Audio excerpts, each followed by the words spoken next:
मुंशी प्रेमचंद्र द्वारा रचित उपन्यास सेवा सदन भाग 27। बरसात के दिन थे। घटा छाई हुई थी।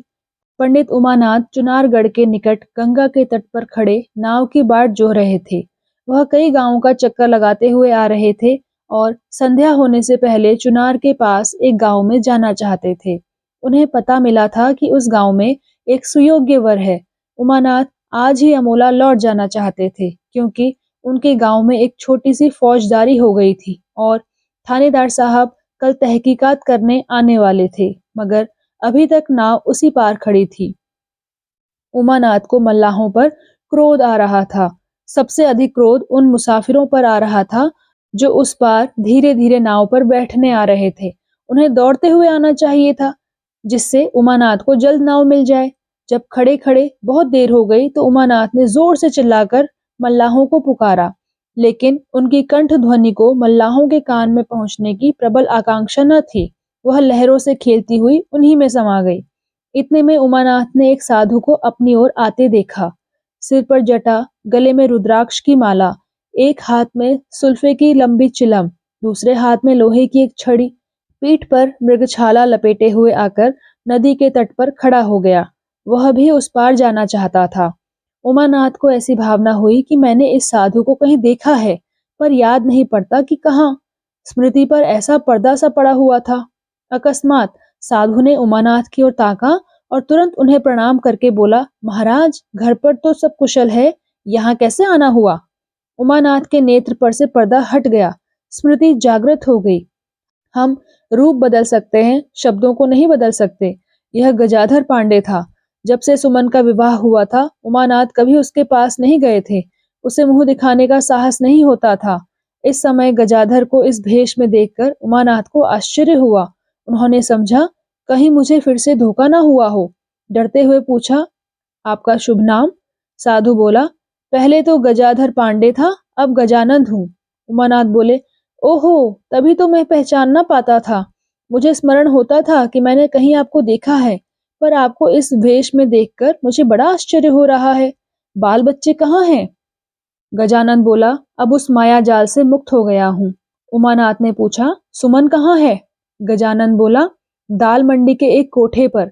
उमानाथ ने विस्मित होकर गजानंद की ओर देखा और तब लज्जा से उसका सिर झुक गया। एक क्षण के बाद उन्होंने फिर पूछा, यह कैसे हुआ? कुछ बात समझ में नहीं आती। गजानंद बोला, उसी प्रकार जैसे संसार में प्रायः हुआ करता है।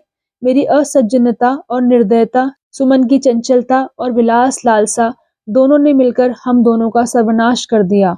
मैं अब उस समय की बातों को सोचता हूँ तो ऐसा मालूम होता है कि एक बड़े घर की बेटी से ब्याह करने में मैंने बड़ी भूल की, और इससे बड़ी भूल यह थी कि ब्याह हो जाने पर उसका उचित आदर सम्मान नहीं किया।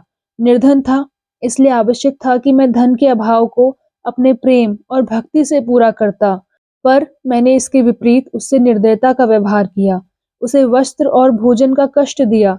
वह चौका बर्तन चक्की में निपुण नहीं थी तो ना हो सकती थी, पर उससे यह सब काम लेता था और जरा भी देर हो जाती तो बिगड़ता था।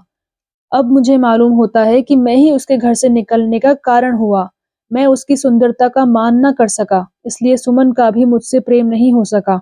लेकिन वह मुझ पर भक्ति अवश्य करती थी, पर उस समय मैं अंधा हो रहा था। कंगाल मनुष्य धन पाकर जिस प्रकार फूल उठता है, उसी तरह सुंदर स्त्री पाकर वह संशय और भ्रम में आसक्त हो जाता है। मेरा भी यही हाल था। मुझे सुमन पर अविश्वास रहा करता था और प्रत्यक्ष इस बात को न कहकर मैं अपने कठोर व्यवहार से उसके चित्त को दुखी किया करता था। महाशय, मैंने उसके साथ जो जो अत्याचार किए, उन्हें स्मरण करके आज मुझे अपनी क्रूरता पर इतना दुख होता है कि जी चाहता है कि विष खा लूं। उसी अत्याचार का अब प्रायश्चित कर रहा हूँ। उसके चले जाने के बाद 2-4 दिन तक तो मुझ पर नशा रहा, पर जब नशा ठंडा हुआ तो मुझे वह घर काटने लगा। मैं फिर उस घर में ना गया। एक मंदिर में पुजारी बन गया। अपने हाथ से भोजन बनाने के कष्ट से बचा। मंदिर में 2-4 सज्जन नित्य ही आ जाते थे। उनके साथ रामायण आदि कथाएं पढ़ा करता था। कभी कभी साधु महात्मा भी आ जाते। उनके पास सत्संग का सुअवसर मिल जाता। उनकी ज्ञान मर्म की बातें सुनकर मेरा अज्ञान कुछ कुछ मिटने लगा। मैं आपसे सत्य ही कहता हूँ, पुजारी बनते समय मेरे मन में भक्ति का भाव नाम मात्र को भी न था। मैंने केवल निरुद्यमता का सुख और उत्तम भोजन का स्वाद लूटने के लिए पूजा वृत्ति ग्रहण की थी, पर धर्म कथाओं के पढ़ने और सुनने से मन में भक्ति और प्रेम का उदय हुआ और ज्ञानियों के सत्संग से भक्ति ने वैराग्य का रूप धारण कर लिया। अब गांव-गांव घूमता हूँ और अपने से जहाँ तक हो सकता है दूसरों का कल्याण करता हूँ। आप क्या काशी से आ रहे हैं? उमानाथ बोले, नहीं, मैं भी एक गांव से आ रहा हूँ। सुमन की एक छोटी बहन है, उसी के लिए वर खोज रहा हूँ।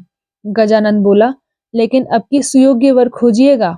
उमानाथ बोले, सुयोग्य वरों की तो कमी नहीं है, पर उनके लिए मुझ में सामर्थ्य भी तो हो। सुमन के लिए क्या मैंने कुछ कम दौड़ धूप की थी? गजानन बोला, सुयोग्य वर मिलने के लिए आपको कितने रुपयों की आवश्यकता है?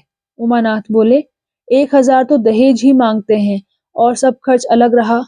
गजानन बोला, आप विवाह तय कर दीजिए। 1,000 रुपए का प्रबंध ईश्वर चाहेंगे तो मैं कर दूंगा।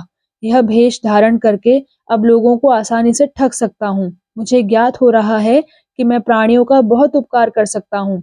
2-4 दिन में आपके घर पर आपसे मिलूंगा। नाव आ गई, दोनों नाव में बैठे। गजानन तो मल्लाहों से बातें करने लगे, लेकिन उमानाथ चिंता सागर में डूबे हुए थे। उनका मन कह रहा था कि सुमन का सर्वनाश उनके ही कारण हुआ है।